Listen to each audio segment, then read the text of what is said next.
बनती है वहाँ बुलडोजर चलता है। क्या ये सरकार बुलडोजर चलाएगी कि नहीं चलाएगी? तानाशाही बंद करो, बंद करो, बंद करो, कोचिंगों को रेगुलेट करो, रेगुलेट करो, रेगुलेट करो। समाजवादी पार्टी के मुखिया अखिलेश यादव ने भरी संसद में यूपी के सीएम योगी आदित्यनाथ की तारीफ की है। जी हाँ, सुनकर चौंक गए होंगे आप सोच रहे होंगे कि हमेशा से योगी की आलोचना करने वाले अखिलेश भला क्यों और कैसे योगी की तारीफ करने लगे। आखिर योगी की ऐसी कौन सी बात है जो सपा प्रमुख को पसंद आ गई है? तो चलिए हम आपको बताते हैं। सोमवार को सदन में कुछ ऐसा वाकया घटा जिसने हर किसी को हैरान कर दिया है। सदन में यूपीएससी स्टूडेंट्स की मौत को लेकर बवाल हो रहा था। एक के बाद एक कई पार्टियों के सांसदों ने 3 बच्चों की दर्दनाक मौत पर अपने विचार सामने रखे और कुल मिलाकर इसका जिम्मेदार आप सरकार को बताया। उस चर्चा के दौरान जैसे ही सपा सांसद अखिलेश यादव की बारी आई, उन्होंने एक ऐसा बयान दे दिया जिससे ये साफ हो गया कि वो योगी आदित्यनाथ के फैन हैं। सुनिए। जो घटना हुई है दर्दनाक घटना है। यूपीएससी के स्टूडेंट जो तैयारी कर रहे थे, आखिरकार प्लानिंग और एनओसी देने की जिम्मेदारी तो सभी अधिकारियों की है। अध्यक्ष महोदय, जिम्मेदार कौन है? उनके खिलाफ कार्रवाई क्या हो रही है? नंबर 1। दूसरा, ये केवल एक विषय नहीं है इलीगल बिल्डिंग। हम तो यूपी से अध्यक्ष जी देख रहे हैं, जहां इलीगल बिल्डिंग बनती है वहां बुलडोजर चलता है। क्या ये सरकार बुलडोजर चलाएगी कि नहीं चलाएगी? सुना आपने कैसे विपक्ष के नेता होने के बावजूद समाजवादी पार्टी के मुखिया यूपी के सीएम की तारीफ कर रहे हैं। अखिलेश यादव ने कहा, ये एक दर्दनाक घटना है।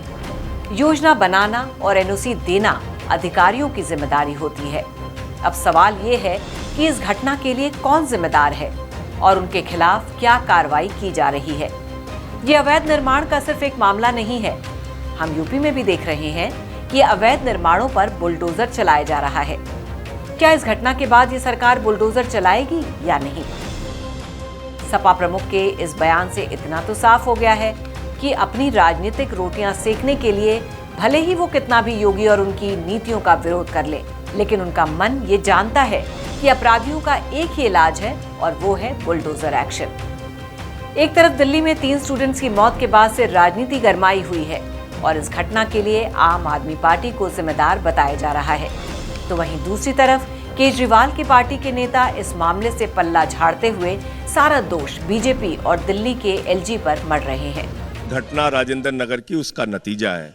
आपने देखा होगा हमारे मंत्रियों ने प्रयास किया कि ये डीसिल्टिंग का काम और नालों की सफाई का काम बारिश के पहले हो जाए। उसका वीडियो भी आ गया जिसमें सौरभ भारद्वाज जी हैं, आतिशी जी हैं, गोपाल राय जी हैं, इमरान हुसैन जी हैं।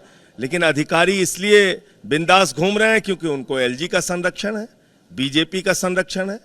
तो ये जो घटना हुई है इसके लिए सीधे तौर पे केंद्र की मोदी सरकार की वो तानाशाही जिम्मेदार है, जिसमें 5 जजों के सुप्रीम कोर्ट के फैसले के बावजूद आपने दिल्ली के अधिकारियों की ट्रांसफर पोस्टिंग का अधिकार छीन लिया और देश की कोचिंगों को आप रेगुलेट नहीं कर रहे। खुली छूट है कोचिंगों वालों को।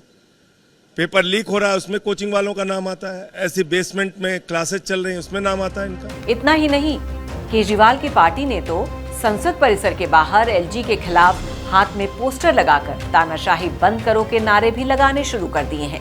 सुनिए।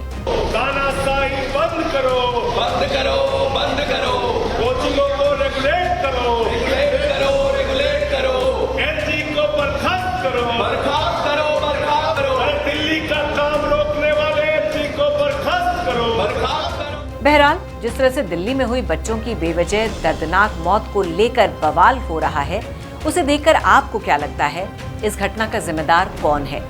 दिल्ली सरकार, दिल्ली के एलजी या फिर बीजेपी? क्योंकि केजरीवाल की पार्टी के नेता दिल्ली में होने वाली हर घटना के लिए सिर्फ और सिर्फ बीजेपी को ही जिम्मेदार बताते हैं। आपकी जो भी राय हो हमें कमेंट करके जरूर बताइए। श्रेष्ठ उत्तराखंड पर खबरों से जुड़े रहने के लिए चैनल को सब्सक्राइब और लाइक करें, बेल आइकन दबाएं और देखते रहें श्रेष्ठ उत्तराखंड।